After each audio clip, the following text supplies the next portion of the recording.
What's going on, everybody? Today, I'm going to be showing you 5 different things to do or cities to go to that are within an hour or less drive of Daytona Beach. So stay tuned and check it out.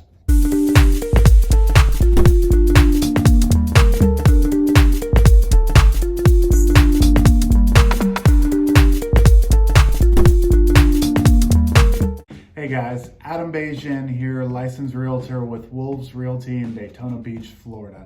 Thanks for stopping by my channel. I've designed this channel with you specifically in mind. Whether you live here in the area and you're thinking about moving, or you live out of state or out of town and you're thinking about moving to the Daytona Beach area, that's what I'm here for. Think of me as your one-stop shopping, if you will, for your move. I'm gonna put all of my contact information in the description of this video, and I'm also gonna have it come up on the screen throughout the video. Now, I get calls, texts, emails all the time, every single day, from you guys reaching out to me, asking me different questions about this area. So if that's you and you've got a question about this area, no matter how big or how small that question is, that's what I'm here for, guys. So reach out to me in whichever way you're most comfortable, whether it's text, phone call, email. You can send me a smoke signal, whatever you got to do to get in touch with me. That's what I'm here for. I'm happy to help you out in any way possible that I can. And if you're new to the channel, do me a favor, click that big red subscribe button and the bell right next to it. That way you get notified each and every time I upload new content. Also, if you throw me a thumbs up or leave me a comment in the comment section down below, that would be much appreciated. I love hearing from you guys. I'm giving you 5 cities with some things to do in those cities that are within an hour or so drive of the Daytona Beach area. So chances are I'm probably gonna miss out on a few things that you might like. I'd love to hear from you. So leave me in the comment section down below different cities and things that you'd like to do that are within an hour or so drive of the Daytona Beach area. But enough of that, let's go ahead and get into the content. All right, guys, so the first city that I'm gonna recommend going to, maybe you've got some time to kill or you just wanna do a little weekend out of town, is Port Canaveral. Now, down in Port Canaveral, you may have heard of it because there are a lot of cruises that sail out of there. It's not every cruise line that sails out of there. It's just a few of the main ones. And I've actually got notes off camera that I'm gonna be referencing throughout this video. No way I can remember everything I'm about to cover with y'all. So the cruise lines that sail out of Port Canaveral are Carnival, Disney, Royal Caribbean, Norwegian Cruise Lines, and MSC Cruises. So definitely a great option if you want to catch a cruise, head on down to Port Canaveral. Now in Port Canaveral, you've also got something called Exploration Tower. Exploration Tower is pretty cool. It's 7 floors filled with all different kinds of exhibits and interactive activities. They've got a leisure and recreational theater in there. You can actually view a shuttle or a rocket launch from one of their observation decks, because in Port Canaveral, or right next to it, you've got Kennedy Space Center. A lot of those launches, whether it's shuttles or rockets, they go out of Kennedy Space Center. So you can definitely catch a launch from just about anywhere in Port Canaveral, but at Exploration Tower, they've actually got a platform dedicated to watching the launches. They've got a cafe, a gift shop.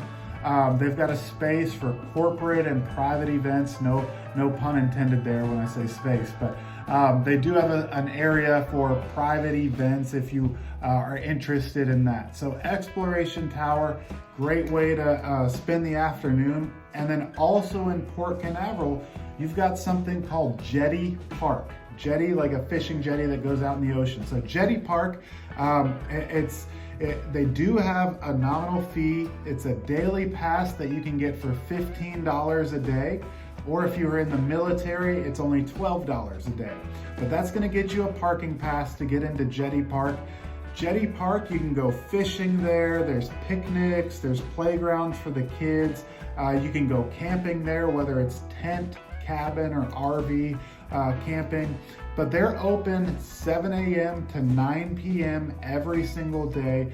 but you have to purchase your parking passes online. You cannot purchase them when you get there. So Jetty Park, if you're interested in that, go online. I'll put the link to their website down in the description of this video below. But Port Canaveral and Kennedy Space Center area is definitely a way that you can spend the day or spend the weekend within an hour drive of Daytona Beach. The number 2 city that's within an hour or so drive of Daytona Beach, you know I'd have to mention Orlando, right? But I'm not gonna cover Disney and all the theme parks that are there. Everybody's pretty familiar with what Orlando has to offer. One of my favorite things to do in Orlando is go to the Amway Center. That's where the Orlando Magic play. If you're not familiar with who they are, they're a national basketball team. But Amway Center is the Orlando Magic's home arena. But they also host the hockey team, the Orlando Solar Bears. It's a professional hockey team that's there. So you can go there and catch a Magic basketball game or a professional hockey game as well. But they're way more than just sports. They do have other smaller sporting events there. Like I know later on this year, they're hosting the WWE there for a wrestling event.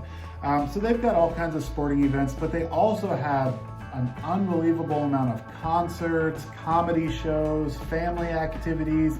They'll have, politicians come in and do events there, whether or not you want to go see them.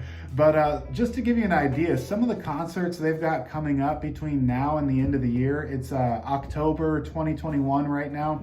They're gonna have Luke Combs, Enrique Iglesias, Ricky Martin, Elevation Worship. I'm the drummer at my church, so I keep up with the Christian bands that go there, but Elevation Worship's going there.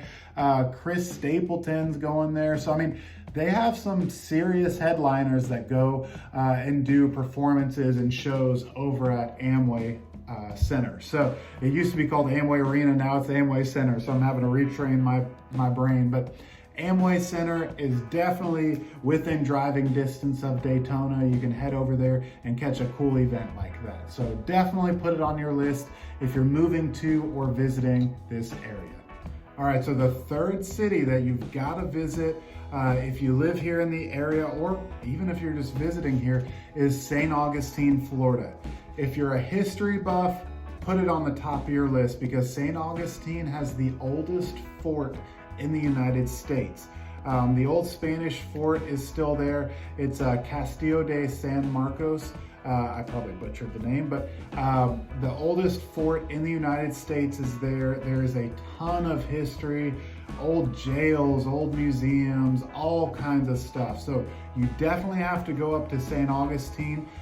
They've got an amazing winery.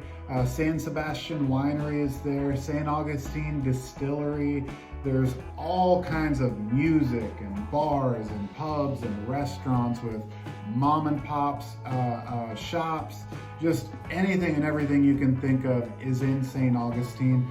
If you go there during the holiday season at the end of the year, they've got millions and millions of white Christmas lights all over the city. So it's absolutely gorgeous during the winter time. So definitely need to put St. Augustine on your list. I mean, there's no shortage of amazing restaurants and bars to just kill an afternoon bar hopping and checking out some amazing museums. I definitely recommend St. Augustine. It's one of me and my wife's favorite places to go on a weekend. The fourth city that you can go to within an hour or so drive of Daytona Beach is a city called New Smyrna Beach / Ponce Inlet, okay?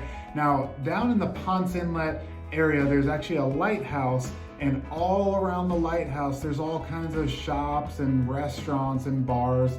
There's a bunch of vendors that have water activities. So if you wanna rent a jet ski, maybe you wanna rent a boat, go out on a fishing charter, you wanna go out on a dolphin manatee tour of the river, whatever you're trying to do on the water, there's tons of vendors there. One of my favorites is Ponce Inlet Water Sports.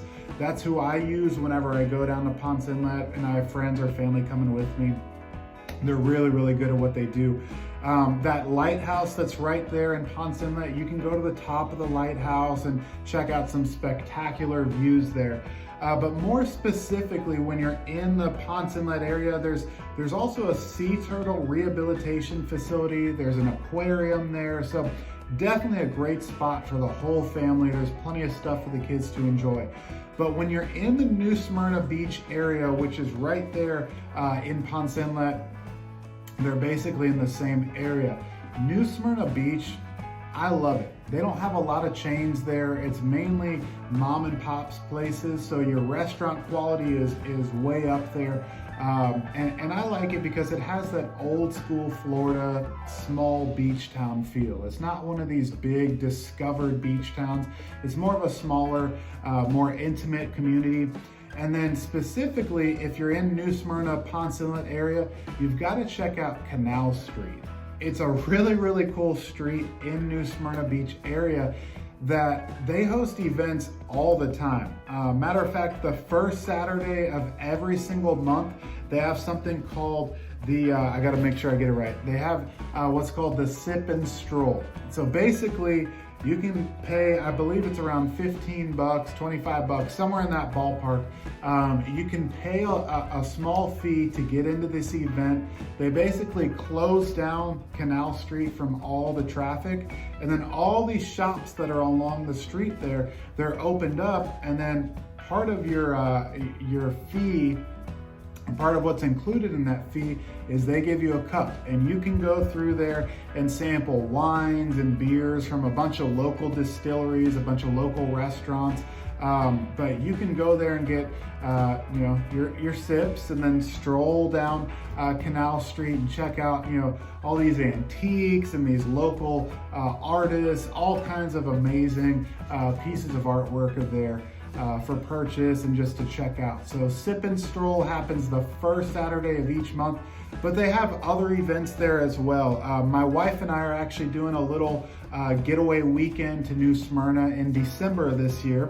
And on Canal Street, they're closing it down and they're having a Christmas cookie competition. So you can pay a little $15 fee to become a judge there, and you go around and sample all these different Christmas cookies, and you judge or cast your vote on which one was your favorite. So they have all kinds of stuff there. As far as events, they have art walks and all kinds of good stuff there on Canal Street. So definitely good to check in, and you can just Google events on Canal Street, New Smyrna Beach, and they'll have a calendar of events that they have going on. But New Smyrna Beach is great for outdoor activities, fishing charters, spas. I'm just looking down at my notes here. There's all kinds of stuff to do in New Smyrna Beach, Ponce Inlet. So I definitely recommend you checking out those areas if you're looking to make an hour drive within Daytona Beach. So New Smyrna Beach, Ponce Inlet, number 4 on my list of what you got to see if you're in the area. The 5th and final city that's within an hour drive and one of my favorite places to go is Deland, Florida. So Deland is really, really cool. It's got some history there for sure. They have Stetson University, which is actually Florida's oldest college. So the oldest college in the state of Florida is in Deland. They're also home to the Athens Theater. So if you like live theater or live performances, you have to check out Athens Theater. Athens Theater was actually founded and built in 1921. So we're at 100 years old now on the theater. It's obviously been renovated as time's gone on, but definitely need to check out Athens Theater if you're going over to Deland and you're into live theater. But one of my favorite things to do when you go to Deland, there's a lot to do down there, but I love just finding one of the parking lots that's on the main strip there. And on Main Street in Deland, there's all kinds of shops. There's all kinds of restaurants. And again, similar to New Smyrna Beach, they're local places. So locally owned, there's amazing restaurants, amazing bars there. There's local artists. There's candy makers, fudge shops, ice cream shops. I'm looking what else they have. They have river tours. So if you just want to check out the town kind of from the river, they'll take you on some river tours, get you into some Florida nature. They've got walking tours that cover that downtown area. So there's all kinds of stuff to do in Deland, Florida. Amazing restaurants there for sure. So definitely check out Deland. go down Main Street. And then right there in Deland is Deland Springs State Park. So there is a spring there that you can go swimming in. It's a little bit chilly, and it's the same temperature year round, but there's the spring there you can go swimming in. There's an old Spanish sugar mill that's still operational today as far as a restaurant goes. Okay, so in that old sugar mill, they've renovated it into a pancake house. So you can get some amazing breakfast from there. And they actually bring you the pancake batter and a lot of the breakfast items, and you cook it right there on the griddle that's built into the table. So it's a great experience for the family, especially if you have younger kids. Everybody can cook their own breakfast together. Very, very good breakfast if you don't burn it. I mean, I can't help you with that. And then right there in Deland Springs State Park, obviously you can rent kayaks, canoes, you can go up and down the river there. They do have pontoon boats that you can hop on a pontoon boat, and they'll take you on a little charter and a little tour of the area there. So definitely go to Deland Springs State Park. It's in Deland, Florida. Highly, highly recommended. You'll have a great day out in Deland. All right, guys, that does it for this week's video. I hope you found that useful, whether you're here moving to the area, you live in the area, or you're just visiting the area on vacation. I hope there's something of value in there for you. As I've said in the beginning, if you need anything at all real estate related, whether you're looking to buy or sell in the Daytona Beach, Central Florida area, I'm your guy. I've lived here my entire life. I am a Daytona Beach local. I love this area. I love this city. That's why I still live here. So if you need anything at all, don't hesitate to reach out to me. You are never ever bothering me. That's what I'm here for. So I appreciate y'all. I appreciate you liking this video and leaving a comment down below. Thanks for your time, guys. I hope you have a great rest of your day. Bye, everybody.